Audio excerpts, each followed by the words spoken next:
Fantastic. So welcome and well done and congratulations to you busy ladies who have carved out time in your busy lives and schedules to spend 3 months, pretty intensive, I think it'll be, but also loads of fun and lots of sharing and learning. We've got an incredible peer group for our business development mastermind. So over the next 3 months, we're really going to co-create a roadmap to relationship building and lead gen. And I'm really excited about that and would love to acknowledge, of course, the country in which we're all meeting. Looking around the Zoom room, we've got pretty much all corners of this country covered. No one from Garamilla, Larrikari, but I'm here on the lands of the Whadjuk people of the Noongar Nation, and I'd like to pay respects to elders past, present, and those emerging. You all know who I am, I think, by now. I'm Lyn Hawkins, National Director of Businesswomen Australia when I feel like it. I do wear a few other hats as well. So typical, I have heard of someone with my kind of brain. I've just been learning a bit about my brain. And it's not surprising that I have lots of different projects and hats that I wear, and all of them have a very strong business development focus and have done. Thank you to our sponsors. We love you and we acknowledge you, and we couldn't be doing what we do without you. I've included this in the slides. You know that you can go into our business development, our BWA website, and see the events calendar and see everything. We're getting more things coming in all the time. So lots of podcasts coming up with great subjects. And also, of course, in-person events coming up. We've got Brisbane Connections and Conversations with Helen and Tracy. Tracy Cooper's on the line today on the 27th of Feb. Fantastic group meeting at the Jubilee Hotel. Oh, gosh, I wish I was coming over for that. But we've actually got a Perth event this week, and our Melbourne group are getting their heads together for some great things in Melbourne. And I've been chatting to some Sydney members as well. So lots on the go. And of course, this next 3 months is going to be all about business development. And it really is, I think, a great example of how we co-create success together. It has been something that members have been asking me to do for quite a long time. We're celebrating 10 years. And I can't believe I actually can remember in like the first or second year, they actually said, can we do a BD masterclass? So I finally got around to doing it myself. I was hoping someone might join that was a BD expert, and Nicola Dullard, who is a new member, is another BD expert like me, and she's going to join and share some of her tactics down the track as well. So if she's not here today, we will be picking her brain in one of the later sessions. So yes, we do connect women from all across different sectors, industry and states, and we join force to share our knowledge and close the gap. So these are the dates. If you haven't, just check that you've got them in your calendars. The next one will be in 2 weeks on the 26th of Feb, then again on the 12th of March. We won't be doing the 26th of March. I have a clash. So we'll be doing the 2nd of April, and then the week after that, the 9th of April, and then a bigger break. So there'll be lots of homework and application action between the 9th and the 30th, and a little bit of budding up as well in between those kind of dates if you think that might help you out. And then following the 30th of April, we'll be doing one-on-one wrap-up strategy sessions with yours truly if you want to take me up on that. Oh, goody, Nicola Dullard's coming in. Excellent. Let's just let Nicola come on board. And while she is, I'm really keen to understand what brought you here. It's a cracking subject, and we offered this obviously to lots of our members as our first pilot business development 3-month masterclass. But I'm very keen as to why you early adopters have arrived. What does business development mean to you, and what do you want to take from this course? So have a little bit of thinking time about what brought you here, what does business development mean to you, and what do you want to take from this course? Because I'm going to get you to share that as a part of your introductions to each other. So if you're a note taker, feel free to take some notes. Because I think that's also going to help me understand what content we will prioritize in the 3 months, because there's loads I can share with you, loads of learning from a BD perspective, but I really want it to be tailored according to what you're looking for.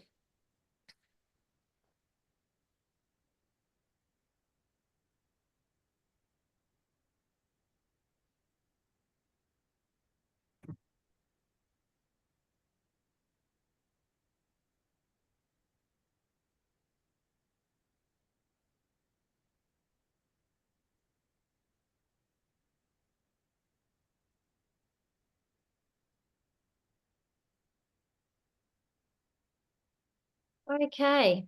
Can I have a volunteer, or will I throw it out to someone who looks like they're looking at the screen? Katrina's looking at the screen. You'd pick me first. Look, for me, business development was something that I was forced into doing when I was back in the IT managed services space, because our BD, our business development manager, left. And I didn't think it was something that I would be good at, and I actually was really good at it. But now that I'm in my own business, I really struggle with the sales mentality and mindset.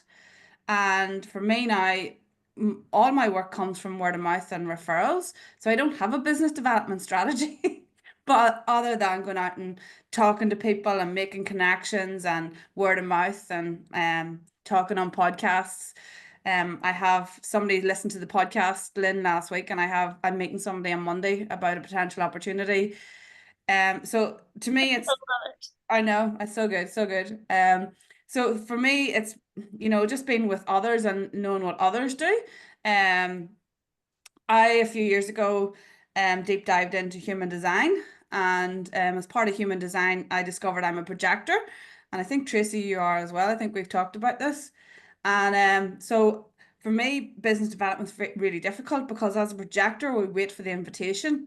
So that's why for me, it feels more natural to go out and make connections, and then people request me to do a quote or whatever. So I can't do the cold calling. I can't do the outreach. Just feels really ick for me. So how would you define business development then? What does business development mean to you? For me, it's making relationships, building relationships. Building relationships. That's all I focus on now these days, is building relationships and meaningful relationships. I love it. That's great. I reckon we can all go home now. Let's go have dinner.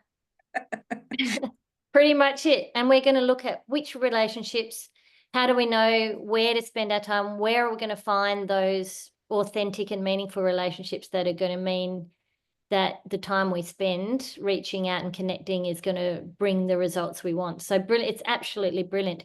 Who else would like to share what brought you here? What does business development mean to you? And what do you want to take away from this course?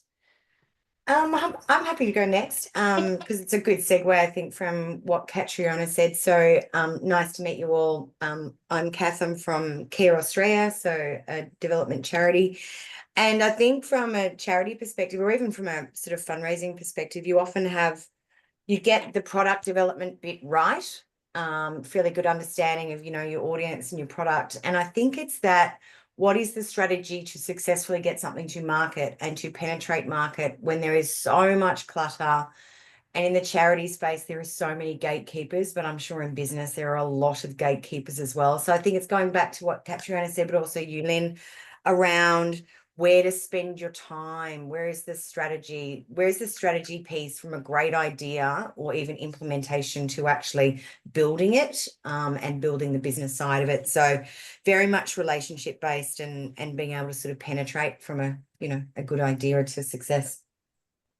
Love it. Love it. And what do you want to take away specifically, though, from this 3 months? Yeah, so very much, I think the strategy side of things and that kind of market penetration, whether or not it's relationship based, not so much, a good marketing strategy, but more the relationship based side of things, I think. Brilliant. Yeah. Okay, great. Okay, Kerry. Oh, hello. So what brought me here? So I have worked in business development in the past and just sort of fell into that from sales, I guess. But worked for another company that does what I do for myself now. And I think for me, the biggest challenge is I've always been quite comfortable to do the reaching out to new people on behalf of somebody else. It's carry from. And then when I got to my own business, 3.5 years ago, I really struggled up front with, it's Kerry, but it's just me, and getting my head around that. So I think I've come a really long way, Lyn, in that 3.5 years from when we first met. And I've got, I'm spreading and broadening, both offering what I'm offering, but also the people I'm with. But for me, I want to know what tools people are using, and I just want to hear the different ways people are going about things to make those connections. Because I'm a bit like you, Katrina, like I talk to people and people go, that's really great, and we have all of this, and then I'm not converting that into an actual job or a connection in a monetary sense. And for me also, it's about charging out what I'm worth, which I've been tickling up all the time, but I still struggle to ask what I'm worth. I know what other people, because I contract to a number of different learning organizations, and I know what they charge me out at, and I'm charging myself out at half of what they're charging me out at, which is just mad. But so I need some mindset help. Love it. I love it. Okay. The fact you've even said it out loud and you can hear yourself is a part of that mindset shift, isn't it? When you have to admit this to a group of girlfriends online. What about you, Sue Daly? What brought you here, and what does business development mean to you? And what do you want to get from this 3 months together? Business development. I agree, obviously, with what Kat, hi Kat, nice to see you again, what Kat said, and it is about creating the relationships. For us in construction, it's also finding the right team and developing the relationships with the right trades, etc. Our struggle at the moment is there's zero loyalty in the industry, so that's my biggest thing, and that's why is one of the reasons why we're looking at different avenues. So now I've gone into the project management side, back to what I used to do. So for me now, it's about creating new relationships and marketing a business for growth. So I'm going to be working now or wanting to connect with high-end property owners, which is a completely different field to the type of construction work that we've had previously, and then how to convert those leads. So to me, business development is also how to convert leads into an actual job. What do I want from it? How not to be so nice. Because we're just finding we're getting walked all over with clients, trades. The last year's been one of the hardest because I think we've just been too nice. And we talk to other builders and they're not nice in the way they, like what we would say is not nice in the way they do things. But they're getting the jobs and they're getting the sales and they're not having any issues. So it's just being obviously too nice with clients and not treating it properly like a business. And as I said before, determining the right team that I need, and ensuring that my time is then spent where it's needed and not on tasks that are not income producing. Okay, so what I hope you've done is you've actually mapped out those quadrants. Not yet. Yep. I'm going to listen to what you tell me to do. Oh, I want you to map out those quadrants because they're unique to your industry and your bespoke plan. So you've got various quadrants that you said there, your relationship with your trades, the relationship with your clients, and then your own business development sort of techniques around attracting ideal client in ultra high or the high net worth space. So think about the quadrants of where you want your plan to look, and that will be very different than Kerry's quadrants. Just so, you know, as you're mapping it out, because we're gonna write a playbook that's very uniquely to ourselves, but using the sort of same process. We're using a process to develop our own playbook. Does that make sense? Yep. Okay, great. Thank Catherine, what brought you here? What does business development mean to you? And what do you want to take away from this course or mastermind?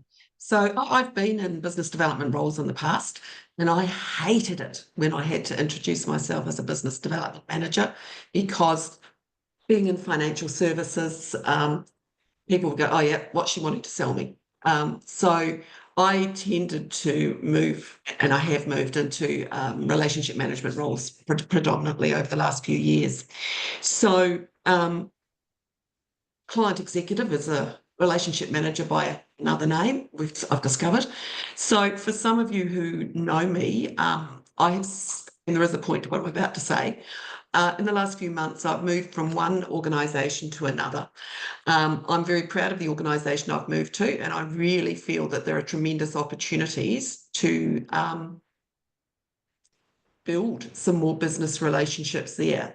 And I'm very comfortable in putting my name forward with those. Having said that, I work for a huge financial services organisation, so I operate within some real constraints from a compliance point of view and what I can say and do. So while I could very easily do a podcast, the hoops that I would probably have to go through in terms of what I've said is probably beyond something that we can even do. So for me, the reason I came to this is, let's go back to 101. Let's see what other people are doing. Let's see what things I can adapt for what I do. I don't have a formal business development target in terms of new business. I obviously have retention targets, which are significant. But bringing in a new client would look pretty good. So for me, what I probably want to take away most of all sounds really selfish, but in many ways, I've been around BWA now for quite a number of years, and probably I haven't formalized a plan. And maybe we put that in context of, I'm now working for an organisation. I'm really clear on what the value prop is. We haven't really taken the opportunity to explore what's within BWA and, you know, build relationships with, for example, HR departments, rewards departments. So that's the area I want to play in. I think you're nodding, Lyn. You're probably not surprised with that. Yeah, absolutely. And I love the fact that you've talked about those two areas of importance to you in terms of business development, the retention strategy and then the growth strategy around those ideal kind of executives that are going to be a part of your world. Nice. Excellent. Okay, over to Nicola. Lovely to have you here. Hi, everyone. Thank you. I apologise for being late. That's no problem at all. You're here, and that is awesome. We love to hear what brought you to do the business development mastermind with us, and what does business development mean to you, and what do you want to take away from our 3 months together? So I think it was your influence, Lyn, more than anything else. You know, 1 minute we're having coffee and the next minute I'm signed up to be a leader. So whatever you're putting in my tea certainly worked. What does business development mean to me? I mean, I do this for a living and I teach people how to do it. So, you know, for me, it's that kind of strategic process of attracting, retaining and growing clients. And it's done through two lenses. So, you know, what are we doing on the marketing side of things? So how are we building awareness? How are we using our voice? What are the things, the kind of touch points that we're doing so that people know who we are and what we do? And then once I've got that kind of connection, or that, you know, the kind of, I've built that awareness, then how am I able to take that kind of opportunity and convert it in an authentic way? You know, it's interesting listening to kind of all the participants, and they really, you know, see it as a kind of sales role. But actually for me, it isn't. It's, I mean, I work with lawyers, so but you know, the idea around how they can authentically sell their services and find the right clients.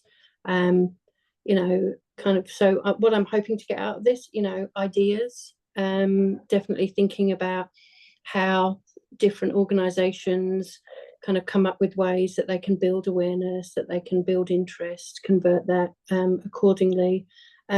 Maybe share some of my experience and expertise, you know, and kind of being able to assist, and just, you know, being part of a community. We're all on the same journey into that we want to build and grow our businesses. So yeah, that's what I'm hoping for. Brilliant, Nicola. And as you were logging in and finishing off your client meeting, I was just saying to everyone I was hoping you were going to be able to join us today. So it's so great you were able to be here today and to be a part of this. So when Nicola and I got together, I was super excited because, you know, the two different approaches that we have will be extraordinary too in terms of what we're going to be able to bring to this and build out for future courses. So no better way and no better timing than for Nicola to be a part of our community to see, you know, where we're at and how we're approaching this, and to help sort of build out some of the knowledge that we have as well, because there's so much knowledge in this room. It really is quite extraordinary. Tracy Cooper, what brought you here? What does business development mean to you? And what do you want to take away from our 3 months together? Well, what brought me here was that wonderful email that you sent out, and it got my attention. So well written, Lyn. It was, I guess for me, it was, it's something that I've always enjoyed, and I'm not, for those who don't know, I'm a coach, a change specialist, and I'm very much like Katrina. I work off relationships, and but I came because I enjoy the BWA environment, and I've, you know, here in Brisbane, I'm really happy to invite more people to come along. But I thought this would be a wonderful opportunity to hear what other people are doing, and so forth. So I guess for me, business development, I'll say what it's not about me forcing my product or my services on people. It's, for me, is how do I grow my business, ensuring that I'm meeting the challenges of the people that I serve. So it's understanding, and that comes through relationships and conversations and so forth. So it's, for me, it's really about how do I, a bit like what some of the others said, but how do I attract and even repel people? Because I'm not for everybody, and everybody is not for me. So it's about how do I grow my business and narrow in. I think what I'd like to get out of it is hearing what others do in this space, and there's some experience here, a lot of experience, but also refine. Lyn, you push me all the time by asking me, well, who are you targeting? You know, and it's and I have focused in the not-for-profit early learning sort of aged care space, but I'm really wanting to just explore that a little bit more, so I can grow my business. So yeah, brilliant. Well, I think what we've got planned is going to be perfect for meeting these various needs. Sarah, are you able to jump in from the mobile and share with us what brought you here and what you want to get out of the 3 months with us, Sarah? You'll have to take yourself off mute. If not, we'll keep pressing ahead. I know that Sarah's actually Does she is. that work? So Yes, that works. I'm literally in a tennis club outside. It's quite windy, so I don't know if you can hear me properly or not, but That's all good. I guess obviously same as what everyone has already mentioned, but for our business, you know, Heidi and I have been together for 10 years now, and we just want to make sure we can get to that next level. And so the whole point of sort of being part of this is, I guess, to get some ideas from those around us, you know, because everyone's obviously been in totally different industries and they've got some really good ideas, but, you know, we want tools on sort of how to expand our business, ideas on streamlining the background of our business, because that seems to be probably one of the areas that we struggle quite a lot in. You know, we want to become a bigger company and expand our business as such, but I don't want to be managing too many staff, and finding that balance between having more staff but not losing that authenticity, which I know someone else mentioned, and that to me is really important. All our work is word of mouth, has been for the last sort of 20 years since I've been in the industry. And so that's so important to me, that when we take on new staff, that scares me, that they're not going to do as good a job as what I expect, and I don't want to have to micromanage. But I guess, it's about sort of, just finding, new contacts, new ideas, what other people are doing with their businesses, even if it's a completely different type of business. We want to be more, we want to sort of project our business a bit more in being a serious player, more high end, that sort of thing. So I guess finding strategies on ensuring that is how we're running our business, not just marketing our business. So I guess that's kind of why, I've joined this group as well. Yeah, okay. So that's the next level of business development when we talk about the technology, the systems, the processes that we can put in place to scale our business. So we will share a bit of that along the way. But in order to do that, we really need to understand sort of, where the opportunities for our business is for growth. And a part of that is also around what problem that your business solves, and how is your business solving it in a way that's different than, say, your competitors, and who do you solve it for? So while we've heard a little bit about that, just maybe in the chat box, and I know that's going to be hard for you, Sarah, so that's okay. In the chat box, perhaps over the course of today, think about what problem do you solve and for who. You don't have to do that right now, but I will like you to think about that. If someone says, what do you do? We often say what we do from a sort of product perspective. I'm or an industry perspective. I'm in construction, or I'm in marketing, or I help lawyers do BD. But what problems do you solve? For example, Nicola, if I said to you, what problem do you solve and for who? How would you answer that? I was literally just in the middle of the chat. I help law firms grow their business, and I do that through empowering their practitioners with the skills and behaviours to be able to build a profitable, sustainable practice. And then I also do that with law firm leaders around making sure that we are focusing on the right things, that we are, looking at different strategies for growth, whether it be service lines, new service lines, what's moving into commoditized operationally, what needs to be automated, process managed. Essentially, if I was to pull my elevator pitch, it is about helping law firms build profitable, sustainable practices. I love that. And I love the fact that you shared your thought processes out loud for us, because that helps us then sit down and say, well, then what problem do I solve and for who, and how would I have answered that? So if I put my PWN hat on, for example, in private wealth network, the problem that I solve is for families with significant wealth to navigate, making them wealth meaningful, to look after their wealth, retain it and build it, and to keep their families flourishing and happily intact with really awesome relationships. So you can see, you don't even know what my job is in PWN, but you go, wow, that sounds really interesting, right? It starts a conversation too around, wow, so that's really interesting and it sounds valuable. And when I talk like that with families who have significant wealth and are navigating all those things around investing and around their families and bringing their next generations potentially into those decisions, that really means something to them. It might not mean something to my neighbour next door, because he's not going to be that interested. That would repel him. But he's not my target market, if I can use Tracy's fantastic language there. And that's okay. I don't have to say what I do and what problem I solve and for who, so that everybody gets excited about it. It's really only so that the person who's in that conversation with me, if that resonates with them, they will want to know more. Okay, that's great. Thanks for playing, Nicola. Okay, so BD pathways. So we've really covered this little piece at the beginning around how experienced in business development are you, and you could already see the different mindsets around where your focus on BD might be, and sales is a very big part of business development, but as Sarah's pointed out, it's also about scaling and having the systems and processes to be able to play bigger.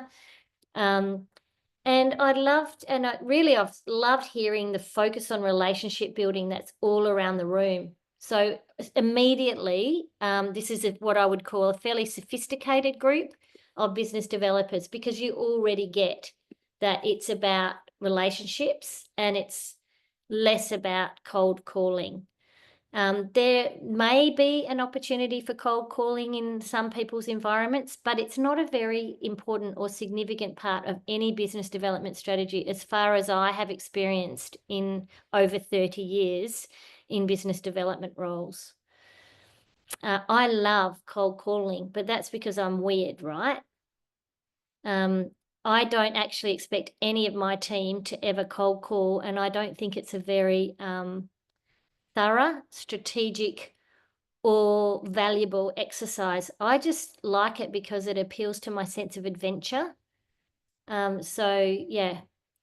So I want you to think about what are your measures for success? And, you know, at the end of these 3 months, what is it that you will be able to measure as a success of business development activity? Or it might be longer than 3 months, but what is a measure of success? You might have a goal or a target. I think Catherine Dixon talked about sort of KPIs around retentions. I really want you to sit down and map out those areas of your business that you've identified, whether it's in retention or growth, whether it's in scaling or whether it's in managing relationships. For each of those areas and quadrants that you've identified as important to you right now, how will you measure that you're doing it well? What's your goal? What's your target? What is your indicator around your performance being right or good? So Katrina's, you know, sort of nodding there. I can see she's starting to think, okay, yeah, this is going to really focus where my efforts need to be. Write down what that looks like.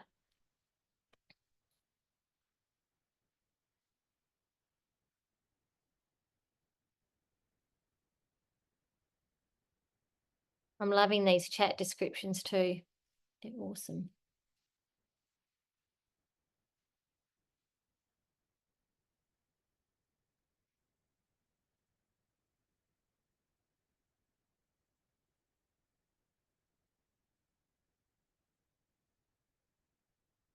I've added on here values alignment. I predicted when I saw the people who had registered for this that would be a really important one to have on its own as well, because it's a very authentic and very values focused group. It's something that I always like to bring into the conversations around business development with my clients, and I'm sure Nicola does as well. In some industries, it's not as relevant. You know, when I think about my banking and finance lawyers, you know, and they're wanting to work with CFO in mining and resources, it's not really about values. It's although they do enjoy and tend to navigate and get more work from the people that are like-minded and that are caring and, you know, say thank you when they know that they've done, you know, 3 all-nighters to get something in, you know, versus the CFO from one of the mining companies that is just a, you know, prick. But they'll still do that work and they wouldn't want to lose it because it's big ticket work. For you guys, I just get the feeling that the values alignment might be important. If you're at an organisation stage where you're scaling and growing, you might be more aligned with, you know, what are going to be what I call lead clients, where you have a couple of high profile ones and you suck it up because you know that that's going to position you and your brand in a space. And that's all very well and good too. Sometimes that might mean a little bit of a compromise around values. Buyer beware, I always say. I try and guide my clients to be less inclined to find the big ticket item clients that have more values alignment, because it's always ends up tricky. But, you know, I am happy to be proved wrong. Who wants to share what their measures of success are going to be?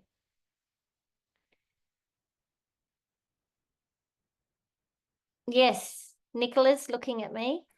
Yeah, I can do mine. I mean, I suppose financial, there's a financial success measure. I want to be earning a certain amount of money.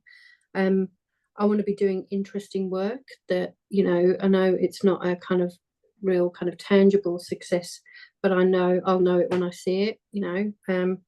I want to have a pipeline of potential clients. So, you know, that kind of the hustle is real, but I want to be able to kind of do the work and find the work, and for it all not all to be all kind of at one time. I want a couple of clients on retainer models. So you know, a couple where I know that I've got that regular income coming in. I've got a couple that I do BD coaching with, so maybe 5 a month. And the values piece is, yeah, I've got a no dickhead policy. You know, if you have been a lawyer for 20 years and you think you know more than me, you're not going to get anything out of our relationship. You know, no matter what I tell you or share my experience, or you're already closed off. You think you know everything, and so, you know, it's not beneficial on either side. I'm not going to get the return that's going to float my boat, and you're not going to get the return because you're not going to hear me. So yeah, that's mine. Yeah, awesome. And when you describe interesting, can you think of a client in the past that you've found really interesting? Describe that. I think, you know, maybe similar to the people kind of on this call, we're all at different stages of our business, and my clients are the same. They're all at different stages. So I've got one client who is a sole practitioner, just started out. He's, you know, less than 6 months. You know, doesn't really know where to start and what to do, and that is interesting to me because I know that he's open. He's going to hear me. And I'm going to be a bit more proactive in that, because it's, you know, I'm going to see the return. For others, it might be again scaling, you know, where they are now and where they want to be, where should they focus. That's interesting because we're looking at, you know, how do I negotiate with people, how do I influence, and as well as kind of keep the wheels in motion with regard to their marketing and their business development. So yeah, and for others, it's competency frameworks. You know, what does the lawyer of the future look like? And building those competency frameworks for firms so that they're fit for purpose and they're future proofing, and being mindful of kind of the changes. So yeah. Yeah, awesome. That's taking great shape.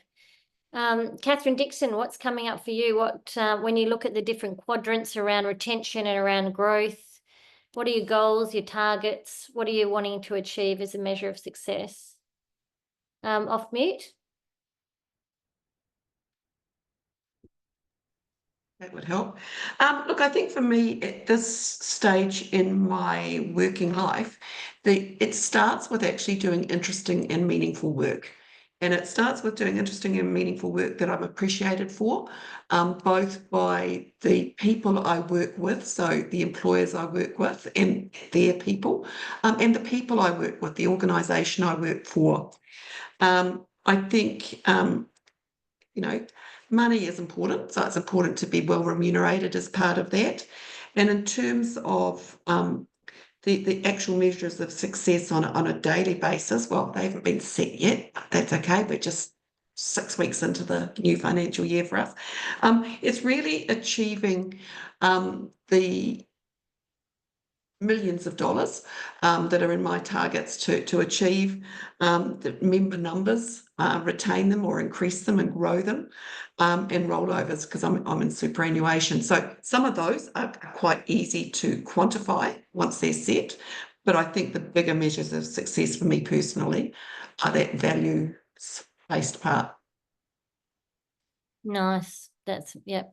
Doesn't surprise me. Tracy Cooper, what's coming up for you as your goals and targets, your measures of success? As I mentioned earlier, Lyn, I'd like some clarity would be a good measure for me around the defined market that I chase. I mean, I can say everybody needs help with change, but they don't. And I like Nicola's words about the no dickhead policy. I've got that. But I tend to, for me, it's around, and it's also a bit like Nicola, financial.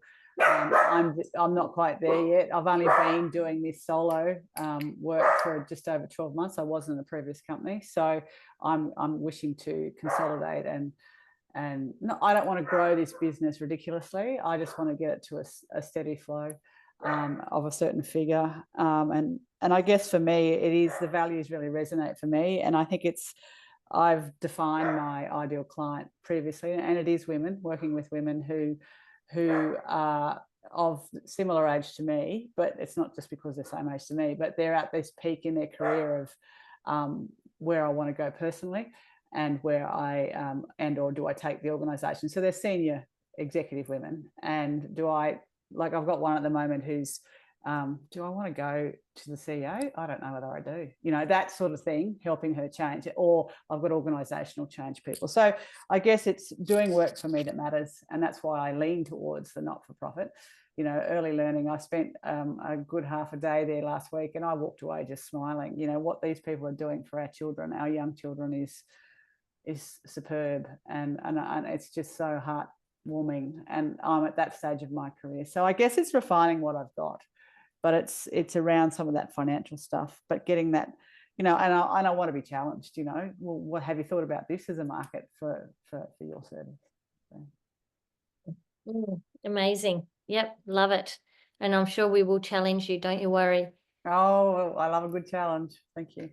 Kath, how are you going in terms of what are your measures of success, your goals, your targets? How are you going to know? So I think I've got two sides for it.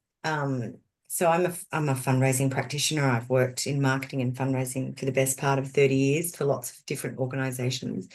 And, in terms of measures of success in representing that organisation or in any similar role, it's pretty standard. It's, dollars in, it's ROI, it's engagement, it's retention, it's response rates, it's pipeline, it's all of those kind of standard metrics. But I think one of the reasons I was drawn to this partially, Lyn, is, and I don't want to, be really depressing, but the charity sector is just a bit broken. It's a bit broken domestically, and it's very broken globally. And you can only just see what's happened with USAID this week and the cutting of so much development budget. And it just seems like almost every organisation in the charity sector, it's a bit of feed the machine, grow and feed the machine. And there needs to be some disruption. And I'm not expecting that, the concepts of that disruption to come purely through this course, but just to inspire ideas about how we can look at problems from a different perspective and engage people differently in different conversations, because it's a bit depressing, I think, in the charity at the moment.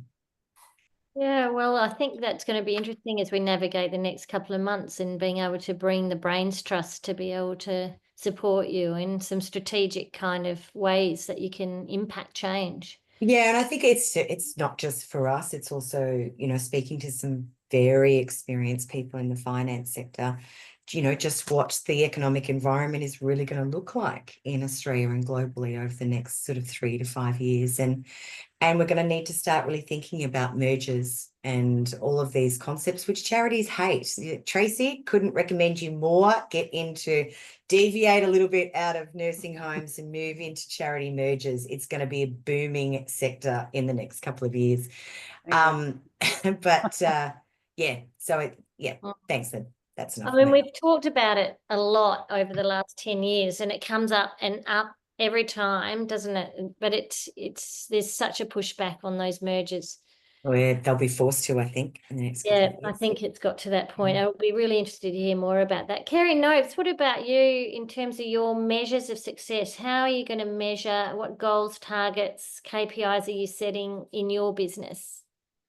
Good question. Good question indeed. I think where I've been sort of spending the last little while thinking through is what it is that, because I want to make a difference. So for me, it's about making a difference. It's about doing something meaningful And so it's not the money that drives me, although I do love the money because I do get to go on holidays, and I'm not going to say that I'm totally altruistic, but for me, it's about how do I make a difference. So the aims and things I want to achieve is to do more speaking, like do more influencing, and really engage with people to help them move forward, because I get to facilitate lots of different groups in learning, and I get to coach a few people, but it's about making,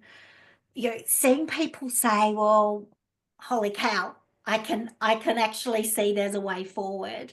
And for me, that's why I get up in the morning. And it sounds corny, but it's really what drives me. So in terms of a dollar amount, I am thinking in terms of dollars, but more so in that I want people to see value in what it is I do. And as I said, I know people are hiring me out. I just got offered a speaking gig, and they're like, well, we're charging them 6,000, we'll give you 3. And I'm like, oh, okay. But it's just like, well, I need to, my big achievement will be able to say, I've got something to offer that people could pay a decent amount of money for, rather than just giving it away. Love it. And I've got no doubt that you're going to nail it. It's a classic thing, isn't it, when someone's prepared to pay you thousands of dollars to speak, and if they'd said they're going to pay you, buy you a beer, there's no pressure, and you do this amazing job, and as soon as you know it's $50,000, it's like, oh shit, I better change my presentation and put something more. I just really blew it at one that last year that I've just got my son out the front of the window blowing kisses to me. Isn't that cute? His dad's obviously just told him, don't interrupt your mum, she's running a course, and he's at the front going, oh bless, that's just made my day. But yeah, I got paid thousands for this thing, and I redid my whole presentation with this pressure that I felt, and I should have just done what I always do, which is just me, with a broad overview and stories from the heart. But anyway, it was what it was. They didn't get me back the next year.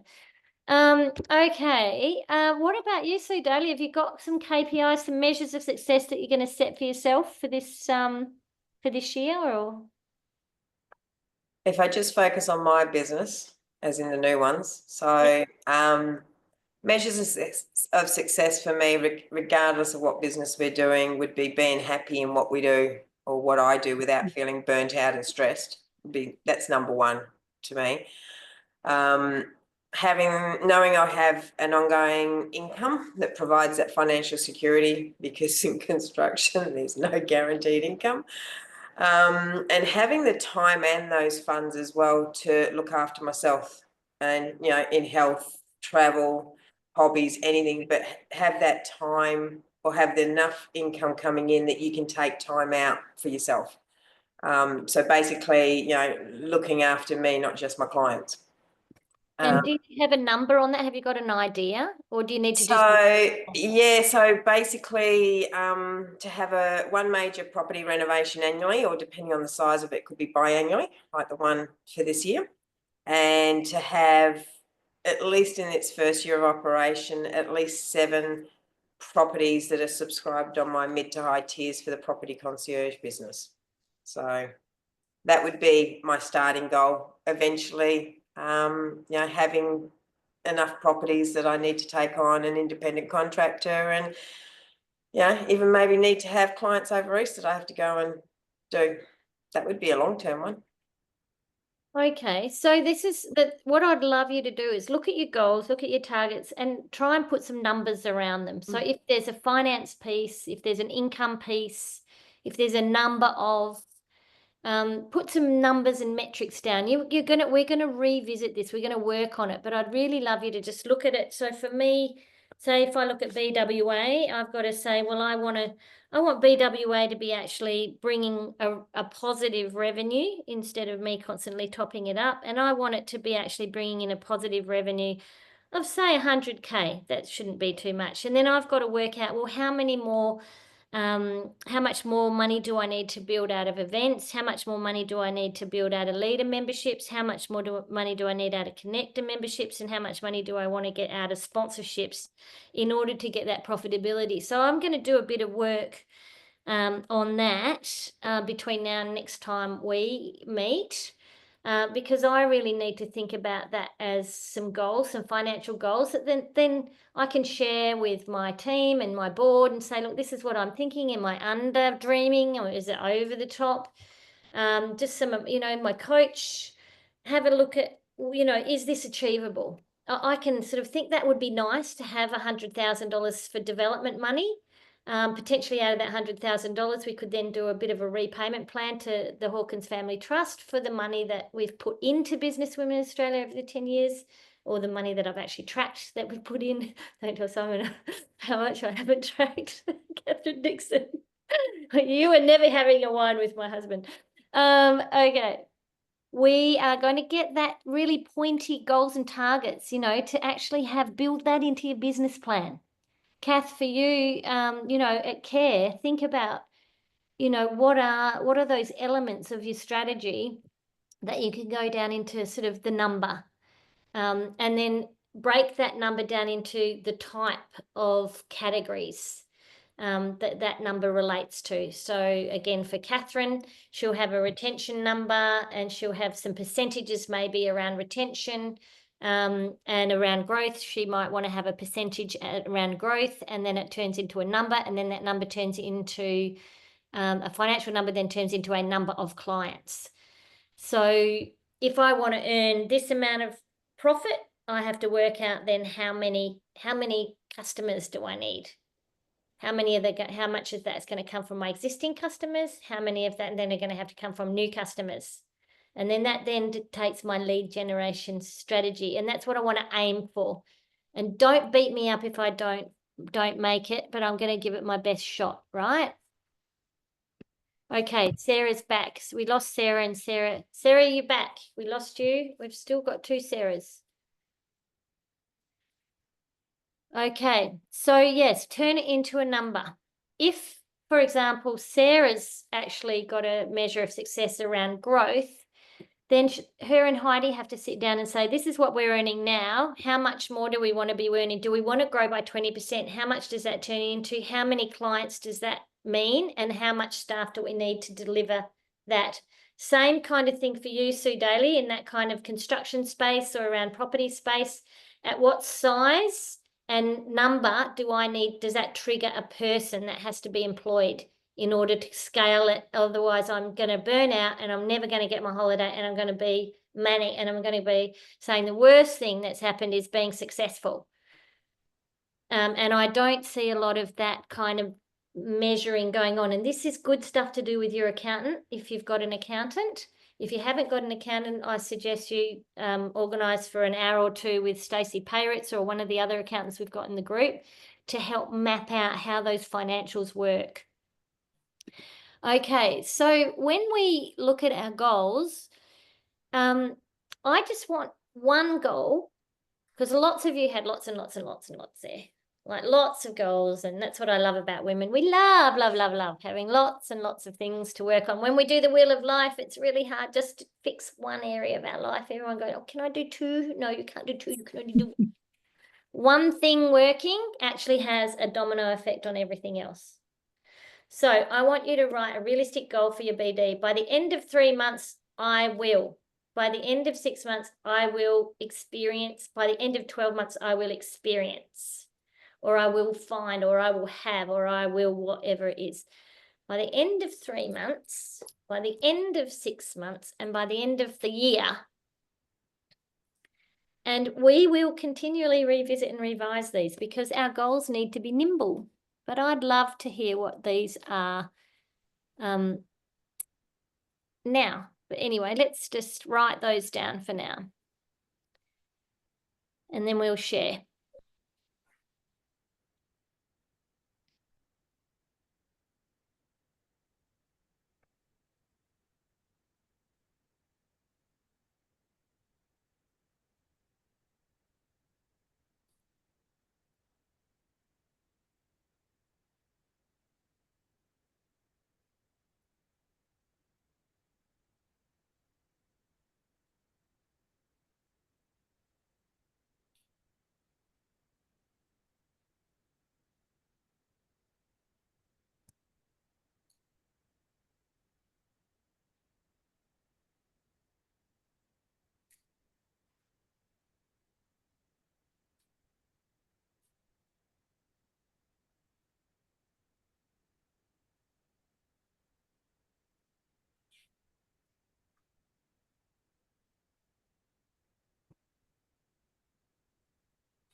Okay. Sarah, have we got you? Can you hear us?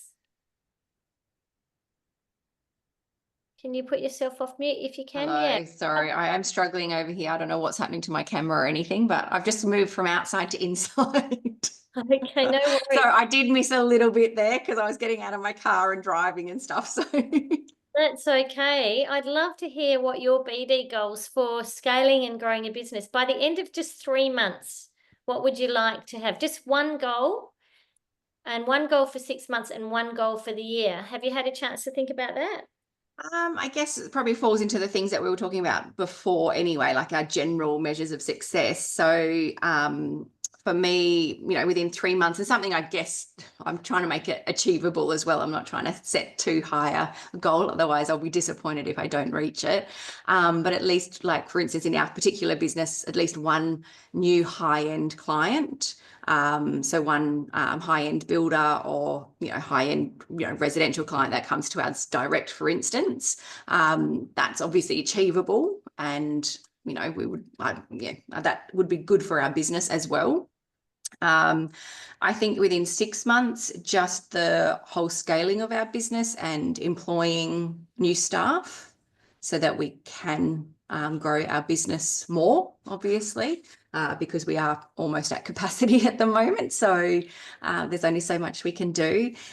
And then 12 months, I guess, obviously I probably didn't mention what my measures of, you know, success and all that sort of stuff were, but I would love within our business to eventually get to a point where every year or potentially at least every second year, we are actually traveling overseas for our business. Obviously last year we did Italy. Next year there's a Morocco trip coming up, which I'd love to do, but we can't, you know, that's just too much. But that would be an awesome like goal. And yeah, so that to me, you know, they are all achievable, I think, so within that amount of time. And yeah, just hopefully, yeah, we'll get there. Well, you will get there because we're going to have a strategy, aren't we? So it's all about having the goal, knowing clearly what it is. So you've beautifully articulated 3 months, 6 months, 12 months, or that second year international trip, and you will be able to work backwards from that. So if you want one client, and in the next 3 months, name 3 potential clients that you would like to have out of that, and find out what's happening with them. Reach out to them, have a chat to them, see what's going on with them. And if they are most likely to be in your current ecosystem, and you will probably already know them, right? Yes, correct. Yes. So this is not rocket science. It's just about taking time out like we are to be focused. So that's why I'm not giving you this thing and saying, Sue, go out and do this, because you know your business, and all this is really doing is taking the time out to do the strategy that is already probably in your head. Yeah. So taking this time out, thinking about it, articulating it, gives you that opportunity. And Sue has got then the opportunity to chat to her partner. Sarah, you've got the opportunity to chat to Heidi. Tracy will be thinking about it as solo. That's hard when you're gone from being in a company, and when you've had someone that there as a sounding board. So Tracy's going to need to be relying on us to be sort of bouncing backwards and forwards. And it's great having someone like Kath on the call too, that's in the for-purpose space, because Kath's going to be able to pressure check some of the stuff that Tracy's going to be coming up with over the next few weeks. So that's exciting. So everyone's got all that in there. I'm just mindful of time because we've got quite a bit to get through. We will come back to that if we get time, because I'm very keen to hear what your 3 month, 6 month and 12-month goals are. But this is really what a system. And so lead generation is really starting around that ability of identifying who the high quality leads are that are going to meet that criteria of your ideal client. And you're already starting to talk about it. You know, the fact that Sarah's talking about high-end builders, that she knows that's where she's at. She knows exactly which market she's in. Nicola's, talking about law firms. She's clearly defined her niche. Catherine has already identified HR professionals, people and culture executives. And Tracy is saying, well, I know where I've been and I'm sort of interested in what else is out there. So a bit of exploratory work on where the money's going to be. That conversion confidence is that ability to close a deal. And I've heard a little bit of you talking about, you know, whether or not how I feel comfortable about my pricing strategy. How do I know when to pitch that quote? I always find talking about the money up front actually solves that problem. Can I just say? Yeah. Yep, Tracy, tell me what you've learned about that. Oh, in my processes, I always, when I have the initial meeting, might need a second, but well, actually before that, I even qualify people when they call me or they start to, and I just say, look, what you're talking about there, it could be in the realms of 20 grand, or it could be, and if they run, I think, well, so like sometimes I say it on the qualifying if I'm a bit suspicious of they just want a quick fix, but always before I send a proposal, they will know what the cost, because we've worked through it in a more solid sales meeting, and there's no surprise when they receive, and I'm rarely ghosted when it comes to a proposal, because they know, and I'll say, do you want me to put a proposal together based on that? And they'll go, yes, I thought it would be about that, maybe it's a bit more, but yes, please do. Yeah. Yeah, So really... I don't want to waste my time, to be honest, and then people ghost you and you're thinking, I'm not sure, or So well, I even have my rack rates, which are, you know, my ideal rates on my website. They're on your website, I know, yeah. I know, and that just stops people from ringing me. Yeah. So when I go and say to someone, hey, I've got some capacity, do you want to work with me? And they know that they've had a look at my website, and I'll say, look, I can sharpen the pencil because I really want to work with you guys. Yeah. They just think that, you know, it's just that, again, and I don't have to discount much at all, but my rack rates out there are ridiculous. They're just to stop people from ringing me. I love it. Well, repel. You know? Well, you know, and every now and then I did have that one that booked straight off that, and they said, no, we want to pay your rack rate. And then I put myself under that pressure that I stuffed it up. So it's a funny thing, you know, it's a funny thing, the mind. But we're also going to talk about professional branding too, as a part of this. And Nicola really highlighted this when she was talking about, you know, those sort of lead magnet type things that so that you're not always chasing, so that people are coming to you as well. So you've got the trust and the authority. As Katrina said the other day, she did a podcast and immediately someone was listening and called her up. We actually had the same thing happen when Stacey Payritz and I did a podcast the other day, and one of our members had been listening to, I didn't even know she was listening. I only thought there was only one eye on the thing, so whatever one we're tracking is not very encouraging. Because I ended up with heaps of texts, and one of them said, I've just found my account, and I said, oh, don't stitch up anyone till you've listened to the podcast with Stacey. And they went, no, that's what I'm talking about, I'm giving her a call. It's classic. So it's around that authority building and the trust. It's very rare to get a job straight off a podcast like that, but there you go, 2 in 1. That's great. It's interesting that Catherine, you're working with Mercer. And I had a meeting with one of the guys at Mercer recently over in Perth. He's just such a great BD guy. And I said, what's, you know, do you have a mantra? How have you been so successful at doing BD? And he goes, 1 million conversations a year. And I thought about that, and I thought, well, that's really classic. That's a lot of talking. That's a lot of talking, and that's a lot of quantity, but I like to actually have more of a quality and quantity kind of focus. But I did love that view, because I remembered I had a regional manager, who used to almost say to me, it's volume. Just get out there, and the more people you're talking to, the more people that know, the more people that will tell someone, the more people that come back. Don't expect that all these conversations are going to result in someone wanting to take you on, or in those days it was an IT company, take us on, but the conversations will generate, you know, something. So there is a little bit of that in there as well. But let's get into our ideal client. Understanding who your ideal client is, knowing why they are ideal, clearly articulating what you do for them, identifying where to connect with them, and mapping out the how, when, and who. So with this one, we use the 3 Ys, the Ws, the 3 Ws. Who are they? What do they need? And where do they spend their time? Like, what's their ecosystem look like? one of the coaching sessions that I just had recently with one of our Classic Connector members who has a small law firm that's growing rapidly. She was out there thinking she had to keep getting new relationships. You know, she's networking herself silly. And I was like, look, you're already growing, you're successful. Do you know where your current growth is coming from? Who's referring you all this work? So she did a referral report, which she uses one of the systems. I think she uses Leap, Nicola.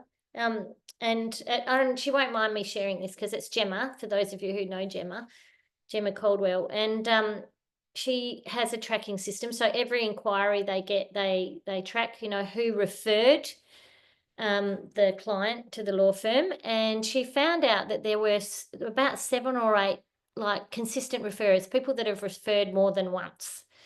And so she thought, right, let's look at the referrers and catch up with them and find out what their business is and who's in their world. So one of the referrers was an accountant, and then we sort of worked out, well, who does the accountant use as in his world as a financial planners and others. So going deeper into your existing ecosystem is a lot more valuable than constantly building surface level general connections. My 20,000 surface level general connections on LinkedIn are more like using Lyn Hawkins as a newspaper. That's not that great for deep and meaningful relationships that could bring me work, or even generate members for BWA. And that's just eyes on brand. That's not BD. That's marketing. That's promotion. That's media. So who is your ideal client? What do they really need? And where do they spend their time? They're mapping out their ecosystem.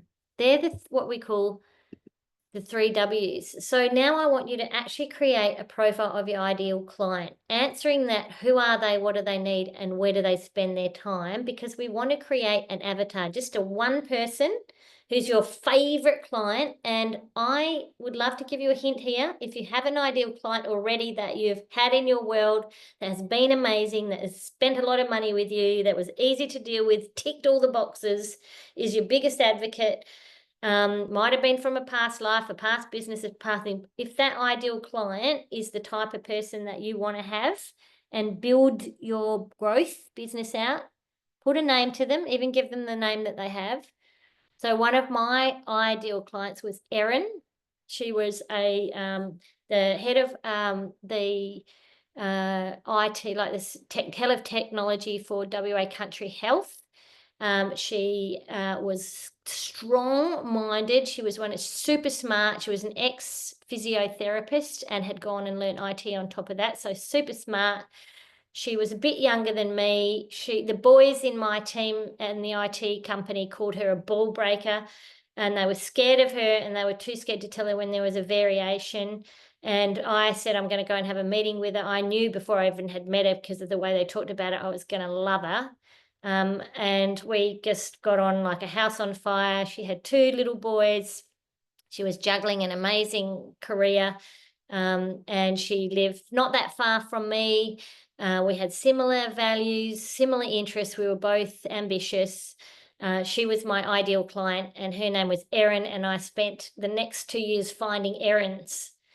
A couple of them were blokes, I must admit, but they had the same kind of view. They treated me like one of the blokes. She was very blokey, and I realised that was my kind of girl. And Erin was strong-minded, happy to make decisions, wanted to know the truth. If there was a variation, tell me what it is and we'll pay it, rather than hiding and fixing and doing a shit job.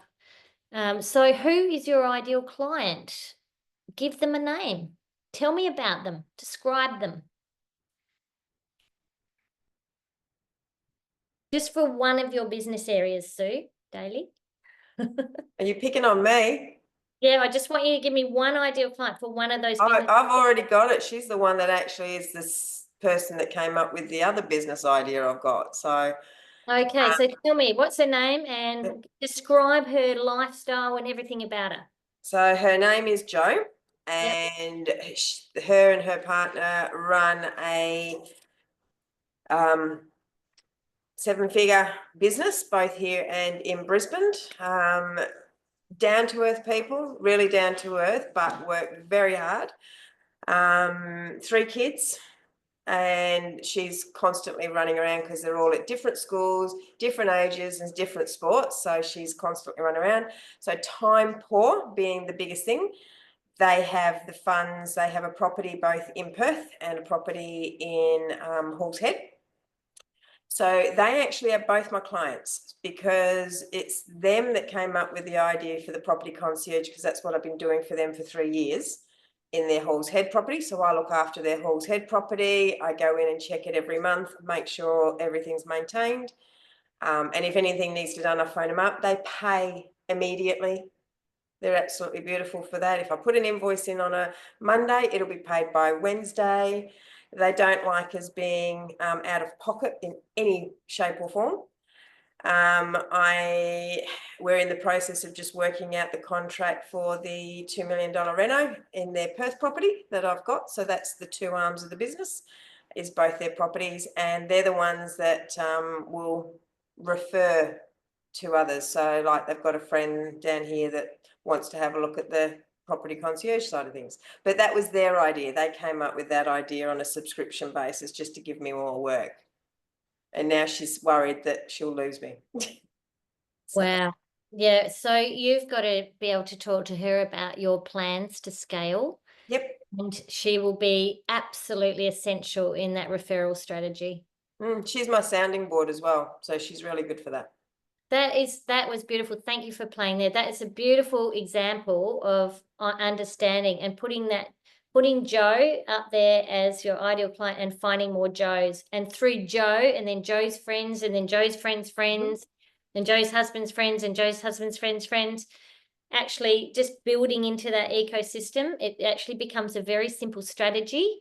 And if you stay focused on that simple strategy and don't get distracted by all the wonderful other ideas everyone's going to throw at you because they just know you're brilliant at everything, just focusing on that. If that's going to be your business and that's where you're going to make your money over the next 12 months, or that's where you're going to explore if there's money to be made in that, just stick to it and try not to get that distraction, Sue, because I know you well enough to know that you're very, oh wow, there's an opportunity there, or I can help people with that and I can do this and that. I know. It's working with her that's actually showing me I need to go back into what I do best, which is the renovations and project managing those. But the emphasis now being on high end. So, you know, having the name Prestige Property Angels, we're focusing on prestigious properties. I'm not doing anything where a property is under a certain value. I'm not working with clients that, you know, just want to renovate a property. It might be 100K. I'm not doing that anymore. I've been doing that. And so, yeah, so no, they've actually shown me exactly what we need. So my Joe, as in my partner Joe, he's off, he can look after the tiny homes. I'm going back into what I do best. So, and if Sarah is listening, I've actually flicked an email through to Lyn for a little bit of an intro, because I think we'd have a good collaboration between certain clients. Yeah, absolutely. Well, you guys can connect to each other. That's all you on the website. Sarah Knox and Heidi of SK Design. Already found it. Yep, awesome. Do it. Okay, so what about you, Catherine Dixon? What's coming up for you about your ideal avatar for one of the aspects of your business development strategy? Yeah, so mine is quite different because it's not a person. My ideal client is a corporate. So yeah, that avatar could be anything. And it could be across logistics, pharmaceuticals, IT, healthcare, any one of those, predominantly in the not high net worth, predominantly they'll be white collar workers. And the employer will be an employer that has a desire to be an employer of choice. Yes, superannuation is something that they have to deal with, but they are interested enough to want to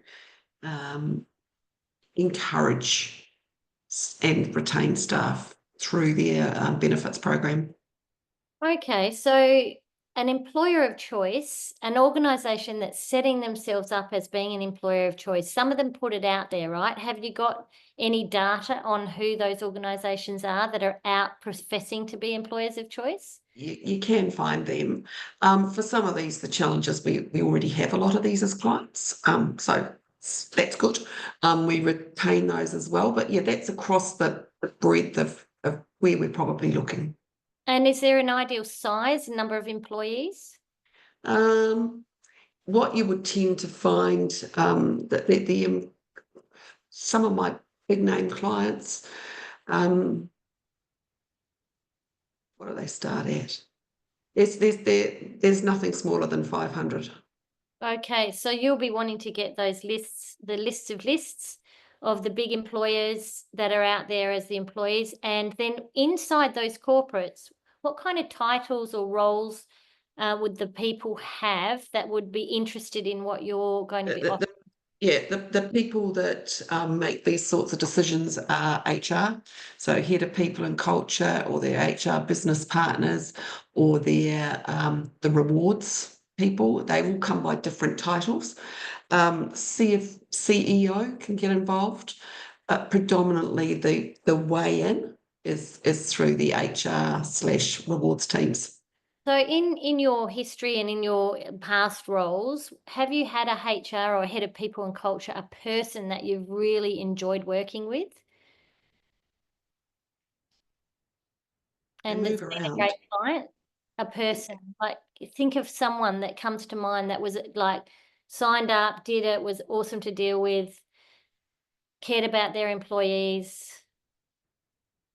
Yes, Yeah. I can. Have they got a first name? Krista. Okay, so Krista, we're going to call your avatar Krista. Krista is working in a corporate with a corporation that employs 500 plus people. They care about their organization. They've got the decision-making ability. They're an executive. They are open-minded. They've got control of a budget. They hang out with the RE Institute or the AICD group. They are keen to be seen inside the organisation to be bringing about change. So see what I'm doing? I'm taking your corporate scenario to still using the avatar. So I will still do that with all my businesses, whether I'm in the corporate space or the professional services, or whether or not I'm in the SME space. You still put that. So Krista is your ideal client, and you've got to work out what is it about Krista that was so brilliant.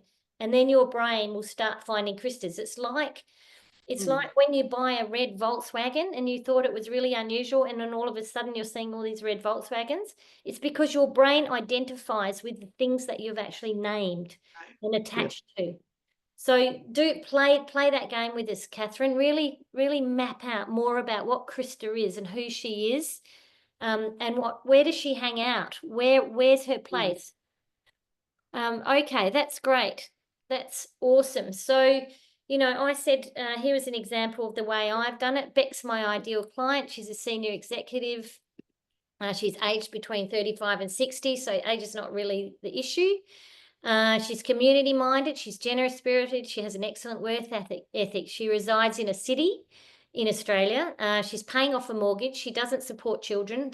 She hasn't had any, or they've grown up. She wants to build up her super. She's learning more about investing. She's very independent. She wants the support of other women who she admires. There's a bit of transition going on in her life, something big that she's trying to achieve, and she feels like this is the time she can do it. She enjoys travel. She's a lifelong learner. She's looking to connect with other women who share her values. She's contemplating either a first or another board role, and she wants to see more women in leadership. She has money to invest in herself and feels that this is the time to do it. So you can see there, I have actually just described my ideal leader member who's going to pay me $4,000 to be on the podcast show and start bringing more money into BWA so we can do more things together. And we're also going to be able to, we have everything here that's going to solve a problem, because the other thing I didn't say, she feels invisible. She's been trying to get on panels. She's been trying to get on podcasts, and she just needs to raise her profile and be seen. Okay, so that we're solving a problem for someone like her, and I need to find those kinds of Becks. So this is what I want you to be doing, is describing this ideal client and why they're your ideal client and putting a name to them. So some of you already are doing that. So pro tips for this. Be visible where your ideal clients are. Where do they hang out? What associations are they in? Where do they go? What do they do? What are the things that are keeping them awake at night? If there's things that are keeping them awake at night, they will be great topics for our podcasts and for all those sorts of things that for those leader members that are on the call, we can already start putting into place. Attend targeted networking events. Where are all the people in culture, the head of HR, all those people hanging out? Go there, or invite them to come with you to something if you don't want to be hanging around with a big group. Reach out to them, invite them to something. Marie Gooch is one of the most brilliant BDers. She always takes someone with her to something. She will see something, go, oh, that's great, I'll buy 3 tickets. And then she works out who she's going to take with her. And then she rings me and goes, I can't go to this thing tomorrow night. I've got 3 tickets. Do you want them? Like, yeah, Katrina's nodding. I don't know anyone who doesn't know Marie Gooch. She's just out there. I saw her yesterday, but she was alone yesterday. But as always, smiling her beautiful smile. I know. She's just very amazing and inspiring. Then we're going to start looking at your LinkedIn profile. Once you've got an idea of your ideal client, who they are, what they're looking for, where they're hanging out, what's keeping them up at night, what are the issues going on in their world, what's going on for all the high-end luxury builders, what's going on for all the head of HR people, what are the issues that they're navigating at the moment, all their issues, even if it's outside what you do. So at the moment with Private Wealth Network, I'm looking at all these issues that different family offices have. I don't necessarily know how to solve all those issues, but I'm really keen to understand them and to participate in those conversations and learning around them so that I'm hanging out where they're hanging out. And I'm looking at my LinkedIn profile. I think I did one just before Christmas. What's the difference between a family business and family office? It went nuts. And I've had so many people come to me saying, oh, tell me about that, that have got a family office. I mean, who would have thought that they'd reach out? Everyone at PWN said, don't do stuff on LinkedIn. It's not like that. But it really is. Like it for everything, even for the for-purpose space. So we're going to be looking at how to connect, engage, and share content. And I want you to be doing it and coming back and sharing. So this is what it's all about, is actually really identifying and testing out, is that really an ideal client? Are they really easy to find? Is that going to work? So our next session will be creating a lead generation strategy, but I want you to start playing around with this stuff. So obviously with the lead gen strategy, we're really going to start looking at how do you actually seek those leads that are ideal clients and really delve into that. I bet you're dying to do it and you don't want to wait till then. So that'll be really looking at how do we prospect, how do we find them? And most of the answers that I've already said are within your own ecosystem. If, for example, you are looking for people in the not-for-profit space, Tracy, you need to be mapping out big pictures paper, whiteboard, who are all the people in the not-for-profit space, who are all the accounting firms that deliver stuff to the not-for-profit space, who are all the banks and the bankers that fund not-for-profit, who are all the philanthropy groups that actually give foundation donations to not-for-profit. Like, map out that ecosystem, understand who all the players are, and then look at where are they on LinkedIn. It's amazing if you go, hey, I'm actually in Brisbane and I've been doing some work in this area and I'm really, happy to catch up with you and share some, share some more stories. Love to hear where things are at with you. It's amazing how many people say yes to a note and a connection request. That's only if you need to do those cold connections as opposed to cold calling. But chances are someone who can introduce you to someone. Mm. And that's the challenge today. You've all heard a little bit about each other's businesses. So have a think about who you might know that you can introduce. So, Kerry, who's your ideal client? Who do you want us to introduce you to? I am really looking for HR, people and culture, people, CEOs, but senior leaders who are going to make decisions, who are going to drive culture change, and who want to make a difference in a workplace that is cohesive and enjoyable.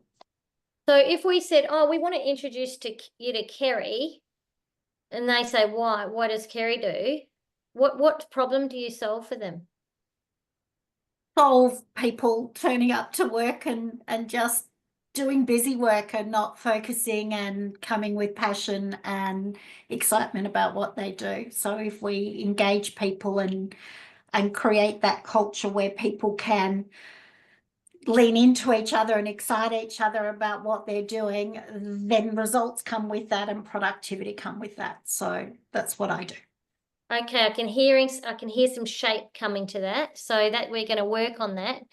So you're really looking at like you want to be introduced to HR people in culture and CEOs of what size organizations who might be having, needing to re-establish relationships amongst their team members and build their team. Yeah. So like keep it simple. Like think about like how do all that stuff, what is it? Like if I'm knowing that I'm creating cohesive teams, really. Yeah. So if there's a trigger, so if we're out and listening to people and they're saying, oh yeah, I've got, all these issues and lots of people are leaving our organization, that's a trigger. Oh, you guys need to talk to Kerry. She's actually does great stuff around that team development and the the connection and cohesion between teams might be something that would be a good trigger. So start thinking, what are the triggers? What are the problems that they're experiencing? It's all about the problem. Someone has a problem that we solve. What is that problem? Okay. So this is the sorts of stuff we'll be doing over our course.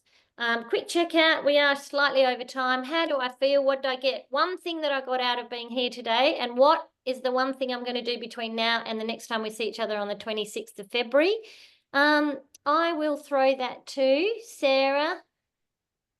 Can we, now that we see your beautiful face? Yeah, we can see you. We can't hear you. You're on mute.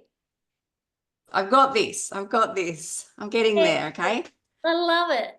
Oh my gosh. No, it was actually really quite interesting. What I got out of it today was just your questions and coming up with, our own answers and obviously, sort of reestablishing what we're trying to do within our own businesses and where we want to end up as well. So for me, again, like where I want to go, like long term, this has been my goal for years and years and years. I want to do a hotel, for instance. Like it's actually a dream of mine in my business. That is my goal, that by the time I finish this, maybe in another 10, 15, 20 years, that would be awesome. And so even just having these sort of strategies and just thinking about it, like you say, manifest how to get there, speak to the right people, get in contact with the people because they actually are already around us anyway. So, I guess that's sort of just, what for me, what I sort of want to try and get out of it is how to get even more involved with people. Heidi and I have actually already done that. We've actually just recently joined a group that is just builders. So we are then surrounded by the people that we want. Perfect. I love it. I love it when I see that strategy being implemented and getting right in amongst it. That's brilliant because that's be around their people, be around the ecosystem. Come here for support, celebrate. We'll celebrate your success. It's like we're the cheer squad. We can be a sounding board, but be around where your ideal client is. Tracy Cooper, what's coming up for you? How do you feel? What'd you get? And what would you do? I feel enthused. It's this stuff is not new to me, but I've found holes in things that I'm not doing. So, this is the benefit of coming to something like this, like the not-for-profit. I sat here and wrote, as you just said it, who do I know? I wrote 10 people down and I thought I haven't approached any of them. Some of them I went to uni with, some of them, so it's, I'm going to work on starting with that lead generation strategy, thinking about that. I'm going to work on my goals, shape those and crunch some numbers. I've been crunching numbers, but be a bit more realistic about it. So thank you. Yeah, no, that's great, Tracy. We look forward to seeing how you go between now and 26th. Kath, what are yeah, good. Yeah, so really quickly, because I know we're running out of time. So I think, like our core business covers all sorts of channels of fundraising. And I think I was coming into it thinking more in the mass market. We currently generate about $9 million. We want that to sort of grow to 5. Institutional funding is probably about 45 million. But I actually think I picked up something that Sue said. It's like understanding what asset you present in your business. And I love mass marketing, but I think I need to be the asset in a different part of the business. So what I'm going to do is go away and actually work out those 3, 6 month, 12 dollars to actually insert myself more in the philanthropy side of the business, and then start to build up that core customer and work on the lead strategy that you talked about specifically in that side of the business, because I think that's where I can add the most value right now. Yeah, I love it. I love it. And there's not to say that the marketing and that positioning piece isn't important, but I actually think that if you actually get into that relationship, that the stories and all the other stuff comes out of that, and then you've got all that to then put out there, which builds trust and credibility. Yep. Catherine Dixon. Yeah, so how do I feel? I'm going to pinch your word, Tracy. I think it's enthused. What did I get from today? I think energy, and a desire to go, yeah, no, go and don't just talk about it, go and do what you've been talking about now. In terms of what I'll do between now and 26th of February, this comes at a really good time actually, because next week I'm going to be in Sydney at a 3-day conference for our distribution team. And part of that is all about Ignite. And I'd already floated the idea of, I have this massive opportunity with this community to really build out and develop more relationships and grow that. I just want to pin them down and go, yep, okay, we've got your back. We'll support you from the corporate side in terms of assisting that. So yeah, that's where I'm going. So they might want to send me home very fast from this conference. They will not. They will think that's brilliant. And that's what Ignite's all about. So you have some great things to share with us on the 26th of We'll look forward to that. Sue Daly, how do you feel? What'd you get? What are you going to do? Direction. That's what I got. I'm going to do my homework. Love it. And I guess the idea of, I knew that Jo was my ideal client, but having her as the avatar and, working on exactly the target market, as we say. Yeah, nice. She sounds like the perfect client. Absolutely. And not only that, a great referrer. So your client and referrer can be 2 different avatars. That might be something you want to think about too between now and the next 2 weeks. Think about who has given you the most work, and as we did with Gemma, she actually identified a range of them, and then she ended up having as many meetings with those, because then through referrers became many clients, because they were sitting on big clients that they were able to then refer to her. So managing 5 relationships was a lot better than going out trying to chase all these end clients. That referral strategy is really powerful. Kerry, how do you feel? What do you get? And what are you going to do? I feel very excited actually, and refocused, I would say. So I think that I've been doing a lot of work on this for a long time, and I think I've come a really long way, but to go to sit down and think this through and think, I really don't have a business plan. I just go where I go. And so to put some structure to it for me is really valuable. That will bring me back. And the other thing that really resonates is that referrer and the ideal client, because most of the work I get is through referral. But to look at who are those people who are doing that, and how do I replicate that so they do it for me. Yeah, I mean, a lot of your opportunity might come from your background in medical, in health, the work you're doing in local government and in education. Education. You know, just focus on one area to start off with and own that space. Be be the guru of that space. Nicola is the classic, you know, she's the BD guru in professional services. I'm also in professional services, but I look after engineers, accountants, lawyers, you know, anyone in that knowledge expert, but she's honed in on law firms. So when I started to think about my transition to retirement and I came across her, I'm like, you got to come in, because I need to know who I'm going to give my law firm clients to, because I've only now got law firm clients.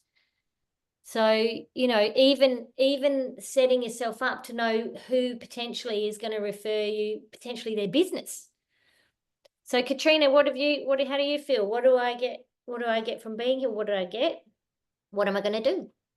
Yeah, it's very aligned with what I'm doing in another program. So I have signed up to a public speaking coach, and we're doing a lot of work about how to turn my business into a thought leadership public speaking type business. So doing the avatar was really insightful for me, because like that's easy for the corporate clients. I know who I'm looking for. I'm looking for IT managers, cybersecurity managers, you know, and when I look at my ideal avatar for that side of the business, it's an IT manager within a local council. One of the local councils has literally just signed up a 3-year contract with me today. So obviously I'm doing something right with them, because this will be 6 years that I'll be working with them. And is his name Steve? No, he's not. He's called Paul. That was going to be my second guess. Yeah, he's called Paul. Yeah, Paul Mall. Love it. And he's my like, and when I write down the avatar, it's all about relationships with him. He wants, instead of having a business meeting, you go to the pub and have lunch and a beer. Yeah. And that's how we communicate, and they've just signed up for 3 years. But for the public speaking side, it's, you know, from the podcast that we done the other day, Lynn, I think it's somebody that's in Business Women Australia. Her name's Kerry Simmons. Yeah, okay. And she wants to meet with me about doing stuff for her conferences and PD for strata managers. So that's my, you know, I have done a lot of those types of workshops for PD and personal development days or professional development days. So yeah, those are the types of avatars. So yeah, a lot to think about. A lot. Love it. I love it. And, you know, when I look at a lot of the professional speakers around, particularly around WA, a couple of them in Queensland, a lot of them started on BWA webinars, and they just got found through that. And then they went off and wrote books and became professional speakers, and I can't afford to have them anymore. Podcasts are just seem to be at the moment. This is the second piece of work. I won an international bank, doing executive training for an international bank off the back of a podcast a few weeks ago as well. So it's obviously working. Yeah, awesome. Well, you're working and you're Yeah. great. You know your stuff, and people love that, and they get the trust and credibility and the passion. So it's the platform, but you're the person. You've done a lot of work in this, and it's really inspiring to all of us, the work you've done and your investment in your knowledge and investment in pushing yourself out there. You know, when I look at when I first met you and what you're doing now, it's incredible, but you're still talking about what you want to keep learning. That's that lifelong learner. So there you go. Well done, ladies. I will look forward to seeing you again on the 26th of February. Thank you for coming. If you haven't already and you are interested in the retreat, we'd love to have you. And that's all I need to do. Let me stop recording.